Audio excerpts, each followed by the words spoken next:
Welcome back to Way of the Wrench, and on today's very special episode, I'm going to show you how to bed in your brakes, which is a very important procedure you need to do anytime you do any kind of major brake component changes, and that way you can have 100% of your brakes available today, not in 6 months. So stick around.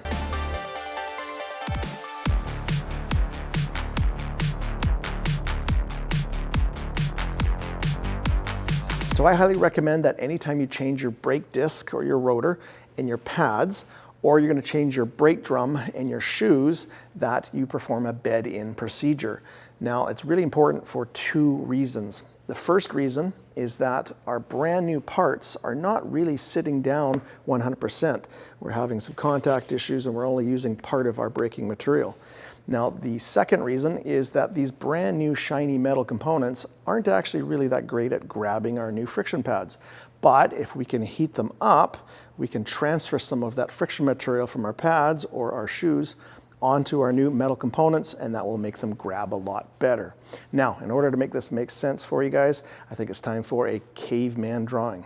So for the first issue, with our brake pads not making 100% surface contact with our brake disc, I've exaggerated this example here to show you what kind of is happening.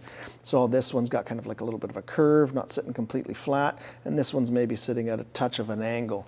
So you can see that we're only making contact on these high spots here, and we're not getting our full braking potential here. Now, eventually this will be okay, because after 400 or 500 miles of driving, you're going to have this surface start to wear down, and then you'll be making 100%. But this is going to take a while, so we want to have good brakes as soon as possible. Again, once again, I've exaggerated it for a drum and shoe setup as well. So this outer circle is the inside of our brake drum, and this one here is the edge of our shoe friction lining. And so you can see that it is contacting here and here, but there's a big gap here. So we're not using very much of this surface, so we're gonna have a loss in brakes until we have this bed-in procedure done. So when we do the bed-in procedure that I'm gonna show you in a second, what we're going to do is get our metal components nice and hot. In fact, so hot that we're gonna liquefy the solid friction material and almost melt it like an ice cube until this surface is completely flush or mated to our metal components. And that's why during the bed-in procedure, you might actually smell some burning kind of metallic smell, and that's that friction material that's liquefying and gassing off. Now for the second part, when we're trying to transfer some of this friction material from our brake pad or our shoes onto our metal components, we tend to think of the metal components being nice and new and shiny and smooth. However, on a microscopic level, they're actually quite jagged with lots of peaks and valleys. And so when that pad sits down, it will start to make some friction, which will also make some heat. And these cast iron parts will actually kind of open up the pores. And now when it's hot enough, the friction material will actually start depositing it onto the metal surface. And it's going to start filling in all these areas here so that it even sits even more flush for us. And when we're done our bedding in procedure, there will be some friction material that has been transferred over nice and evenly onto our metal components, and now we're getting way better grabbing brakes. All right, before I tell you the bed-in procedure, safety is always important. So wherever you're going to do this bed-in procedure, make sure that you're following the rules of the road and following the posted speed limits. And at any time during this procedure, if you need to use your brakes so that you don't have an accident, please do. Make sure you don't have an accident, and then as soon as it is safe to do so, restart this bed-in procedure. Now online, there's a whole bunch of different procedures on how you're going to bed in your brakes, but they all are trying to accomplish the same things. We got to get the metal components hot enough to transfer our friction material over to them. We want to make sure that it's transferred evenly, so at no point during the procedure are we going to be stopping our car. And then the third one is we want to allow for some time to be continuing driving the car while we're off the brakes so that we can cool them properly. Now, for me, there's two methods. There is a short, quick method and a long method, and I'm going to show you the quick method now. So for either method, you're going to want to find a nice, quiet road where there's not a lot of traffic, there's no stop signs, there's no intersections, so that you can drive for about 5 to 6 minutes without having any issues. Now, what you're going to do is you're going to get the vehicle up to 60 kilometers per hour. And then with your other foot, you're going to put about 25 to 30% braking power on the brake pedal, which is going to naturally want to slow the car down. So we want to maintain our 60 kilometers an hour though. So we're going to put a little bit more gas so that we can maintain our 60K, with about 30% brakes. And we are gonna do this for exactly 1 minute.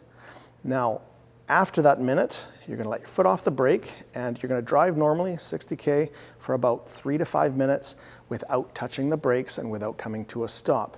And at that point, you should have your brakes bedded in. And once again, don't be alarmed if you actually smell a little bit of burning metallic smell, especially near the end of that minute. That's completely normal. That is your friction material melting and gassing off and getting those surfaces nice and flat. And for those of you that are wanting maybe something a little bit easier to do, however it is longer, the longer method is you have to once again find a nice quiet place on a road to do this, and you're gonna go up to about 50 kilometers an hour, and then you're gonna do some light to moderate braking so that you get down to about 15 kilometers an hour, and you don't want to come to a complete stop.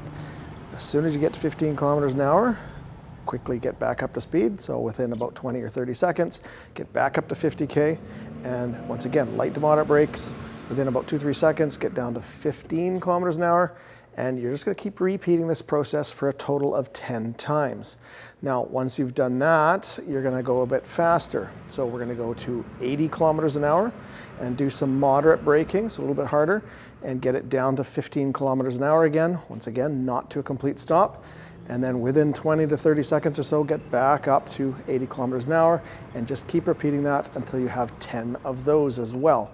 And then just like the short method, we're gonna want to have probably about 3, 4, 5 minutes of no brakes and just being able to drive the car 50, 60K to be able to cool down those brake rotors and drums. Now, if you have a hybrid vehicle like I do, or if you've got an electric vehicle, you will also have something called regenerative braking, which means anytime you use the brakes, you're asking the electric motors to recover some of that energy and put it back into the battery, which is normally a great thing and it helps reduce your brake wear.